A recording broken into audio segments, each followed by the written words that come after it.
Tell everyone your name, please. My name is Tanya Latino. And how many children do you have? 3. And how many vaccines have they had? 0. What about vitamin K? 0. All right. What made you decide not to vaccinate your 3 children? Way before I became a mother, I knew there was 2 things I wasn't going to do, and that was vaccinate my children and homeschool my children. Or I was going to homeschool and not vaccinate my children. And you start to question things, but you don't put the puzzle pieces together till much later. And I was a dog mom, so every time I would go to the vet, they would say, "Oh, does she have to get on a rabies vaccine? Does she have a rabies vaccine?" I'm like, "She lives in New York City. Why do they keep pushing for this rabies vaccine?" And that just sparked the question, and just to start asking questions. And I started to have health problems. So when I woke up to the way the medical system was, and I was asking questions, I'm like, we're supposed to have the best health care. Why is everybody so sick? Why are all the children so sick? Why are children on these medications? Why are children cancers rising? Like, I just started asking these questions, and it kept going back to the vaccine schedule. Like, you couldn't debate it. You can't. So I just started to ask those questions way before I had kids, and raising 3 healthy kids and having a natural birth and having a natural living, I see the difference between my children and the children who have been vaccinated, and it's wildly different. My children, thank you, Jesus, have never needed to go to the doctor for an ear infection, for anything, like anything that they would have, like if it was a cold or a stomach thing, I would nip it quickly with the things that I had on hand. And also prevention. Like, I was very much into preventative health. So we support their immune system. We don't negate their immune system. So I kept them very, very healthy through the food I gave them, breastfeeding, and they're all thriving. And the one thing I can say that is so much different, and that people always comment, is their eyes. Their eyes are just so, they're clear. They're just, they have this clarity about them that you see a difference.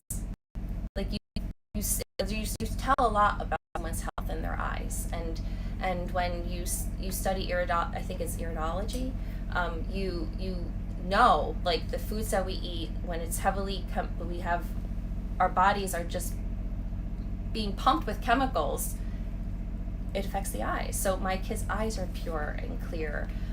There's no colds, there's no ear infections. They're just healthy, and if they do have something, they bounce back super quick. How old are they now?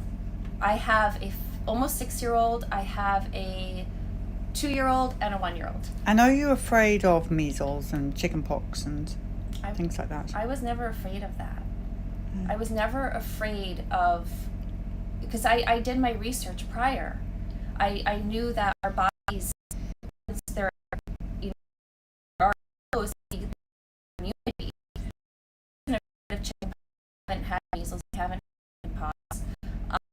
They're very healthy, and they have not needed a doctor visit for anything that is critical for their health. And for me, I just hear so many kids being put on all of these antibiotics for ear infections that affects all of these other things.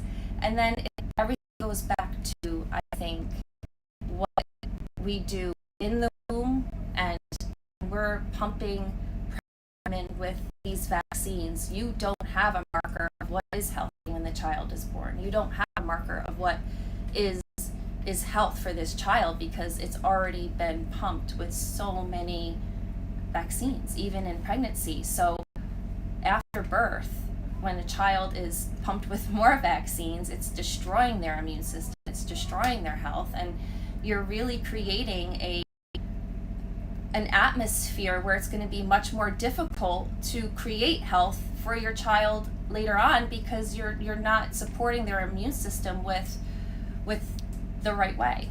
So I have been really adamant about standing firm in my stance and being very vocal about you can raise healthy children without vaccinating. So, and the father of the children was totally on board. I think this is how a lot of the young people I speak to today don't know how to find someone that's totally on board with that. You have to be careful as well, right? What's that? We have to be careful who you marry, if you like. You have to be very careful. Who you have children with is one of the biggest decisions you'll ever make, and the most important. And unfortunately, when I was with my son's dad, I thought we were completely on board. I thought this is what he was completely on board. He was just all in. And then when we got to family court, he says, "No, I'm having a little issue with our son not being vaccinated. So we're just going to pull this card." And I think it's despicable. I think it's despicable. And I think it's even worse that the courts don't even look at the facts. Here, he was all in with not vaccinating. We actually moved to Canada to avoid the vitamin K shot. We hopped to the border to move to Canada to avoid the vitamin K shot, because the vitamin K shot has a black box warning on it, which means death. But your son didn't have to get vaccinated, right? Nope. You dealt with that? Nope. If I had the birth now that I had in Canada, I would have never been able to have that birth, because he was breached, so it was a high risk birth, and they were like, "You need to do a C-section." And I'm like, "No, I trust my body," and I gave birth to him breached without drugs. So. Where do you recommend people get their research on all of this, on how to have a healthy baby? You must have researched. Do you have a medical background? I don't, but I went to school for nutrition. After I had my health scare, I really took it upon my hands to put my health into my own hands. That's what parents really need to understand. That doctor is not there to keep your kid healthy. It's the parent's job to keep your children healthy. You need to feed them the right food. You need to support their immune system with the right, like we were talking about bone broth. That bone broth is so valuable for the immune system, and collagen and all of those great benefits. And you have to support your kid's immune system with not inundating them with toxic chemicals and the food dyes, and they're being attacked in every which way. So it's not just, I think, not vaccinating, it encompasses so much more. But you cannot have a healthy child if you are pumping known toxins into their body. How can you? You can't. So for me, it's diet, it's immersing yourself in knowledge. The Children's Health Defense has so much material. Now that I am in a family court case with someone who now wants to vaccinate, I have to pull not just woo-woo stuff I have to pull scientific facts. I have to pull all of the science stuff, and I get a lot of it from Children's Health Defense. And then there's this there's just so many resources out right now. Mm-hmm. There's plenty. We are living in the age of knowledge. There's no excuse. With all of the books, all of the resources we have, it's, there's just an abundance of information to gather. And once you know, you can't go back. Once you know back to vaccinating. You can't.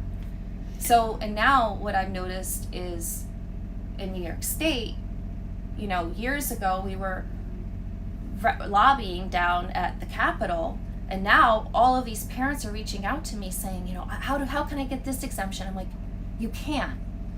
You should have been with me down at the lobby years ago, locking arms with us, because now here the war is at your doorstep.